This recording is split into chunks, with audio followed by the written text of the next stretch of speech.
Guys, coba bayangin ya, kalian bangun di suatu pagi yang beda banget. Kalian buka peta dunia, terus Asia Tenggara kelihatan aneh, bener-bener aneh.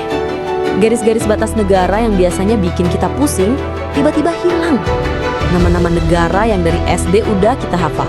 Indonesia, Malaysia, Thailand, Filipina, Vietnam. Semuanya lenyap begitu aja. Dan yang tersisa cuma satu warna besar. Satu wilayah raksasa. Satu entitas baru yang jujur aja kayak nggak masuk akal kalau dipikirin. Satu negara buat 680 juta jiwa. Satu bendera. Satu identitas baru. Satu mimpi. Atau malah satu kekacauan gede. Guys, selamat datang di dunia alternatif di mana Asia Tenggara bersatu jadi negara super, the Southeast Asian Union. Dulu kita cuma punya ASEAN, organisasi longgar, rapat bareng, senyum bareng, pulang bareng, tapi hasilnya ya gitu-gitu aja. Tapi di realitas ini, semua negara itu beneran melebur. Indonesia, Malaysia, Singapura, Thailand, Filipina, Vietnam, semuanya lenyap begitu aja. Dan yang tersisa cuma satu pemerintahan federal, satu konstitusi satu, arah masa depan. Dan di titik inilah cerita kita mulai, guys. Ibu kota bukan Jakarta, bukan Bangkok, bukan Hanoi, bukan KL. Biar nggak ada iri-irian, para pendiri negara super ini bikin kota baru di wilayah netral, Natuna. Pulau kecil yang dulu cuma titik di lautan, sekarang berubah jadi pusat peradaban masa depan. Kota tanpa sejarah satu bangsa pun, tapi mewakili semua bangsa di Asia Tenggara. Kota itu dibangun dari nol. Jalan futuristik. Gedung kaca disusun melingkar kayak mandala. Taman raksasa berisi bunga dari Sabang sampai Manila. Dan di tengahnya, gedung Parlemen Federasi. Tempat ratusan etnik ngobrol, debat, diskusi dalam puluhan bahasa.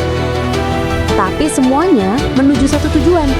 Gimana caranya nyatuin wilayah seluas benua dalam satu ritme. Sekarang bayangin pemilu pertamanya. Jutaan orang dari Aceh sampai Hanoi datang ke TPS. Milih satu pemimpin buat 680 juta jiwa. Kandidat Filipina berdiri sebaris sama kandidat Thailand, Indonesia, Vietnam. Debat mereka ditonton miliaran orang. Dan untuk pertama kalinya dalam ratusan tahun, semua bangsa ini nentuin nasib bareng-bareng.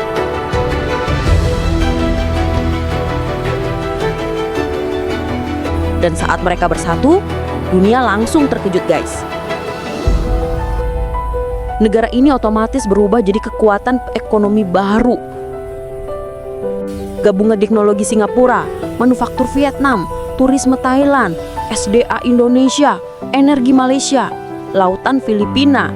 Dunia langsung ngeh kalau wilayah ini bersatu, mereka bukan lagi kawasan, mereka jadi kekuatan global yang bisa nyamain Cina, Amerika, sama Uni Eropa.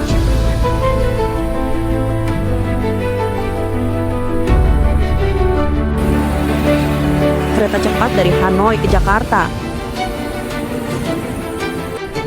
Jalan tol dari Yangon ke Manila lewat terowongan laut raksasa. Pelabuhan yang semua tersinkron kayak satu organisme. Dan mata uang baru lahir. Bukan rupiah, baht, ringgit, dong, peso, dolar Brunei. Tapi satu mata uang federal, SEA dolar, mata uang digital super stabil yang didukung seluruh kekayaan alam Asia Tenggara. Orang Jawa pindah ke Chiang Mai. Orang Thailand buka restoran di Surabaya. Orang Filipina kerja di Johor tanpa visa. Orang Kamboja kuliah di Makati sebagai warga negara yang setara. Semua bergerak bebas kayak tinggal dalam satu negara yang sama. Nah, yang paling kerasa berubah justru budaya. Di negara ini ada ratusan bahasa, ribuan tradisi. Tapi bukannya tabrakan, semuanya dirangkul. Kalender federal penuh sama hari raya. Sampai dunia luar ngejuluki kita sebagai negara 1000 perayaan. Songkran, Ramadan, Nyepi, Tahun Baru Cina, Tet Vietnam, Sinulog Filipina, semuanya jadi milik bersama. Anak muda tumbuh nggak cuma dengan satu budaya, tapi mozaik besar Asia Tenggara. Industri hiburan meledak. Film Thailand Indonesia masuk Hollywood. Musik pop Filipina Vietnam pecah di Asia. Kuliner campuran Asia Tenggara jadi tren global. Orang luar nyebutnya Sea Wave. Tapi guys, negara super sebesar ini gak mungkin bebas dari luka. Masalah pertama, ketimpangan. Perbedaan ekonomi Singapura dan Laos itu gede banget. Thailand dan Myanmar juga jauh. Malaysia dan Kamboja beda kelas. Kayak nyatuin atap gedung pencakar langit sama pondasi rumah panggung. Muncul protes, ada wilayah yang ngerasa ketarik ke bawah. Ada yang ngerasa terlalu berat bantu wilayah miskin. Belum lagi identitas nasional. Pertanyaannya muncul, kita ini siapa sekarang? Bangsa lama kita hilang, budaya kita ke bawah arus yang lebih besar. Masalah perbatasan di Laut Cina Selatan yang dulu antar negara, sekarang jadi masalah internal satu federasi besar yang harus disembuhkan bareng-bareng. Pertanyaannya bukan lagi bisa bersatu atau enggak, tapi siap nggak kita sama konsekuensinya? Akhirnya negara super Asia Tenggara jadi gambaran masa depan yang indah sekaligus bikin merinding. Bisa jadi keajaiban, bisa juga bencana. Tapi satu pelajaran yang bisa kita ambil tanpa harus menyatu beneran, bahwa tetangga itu bukan ancaman, bahwa perbedaan itu bukan alasan buat saling jauhan, bahwa kekuatan Asia Tenggara bukan soal siapa yang paling kuat, tapi gimana kita saling melengkapi. Dan siapa tahu suatu nanti generasi masa depan bakal lihat peta yang beda, bukan peta dengan garis-garis batas, tapi satu warna besar yang penuh harapan. Jadi guys, menurut kalian gimana? Keren atau ngeri?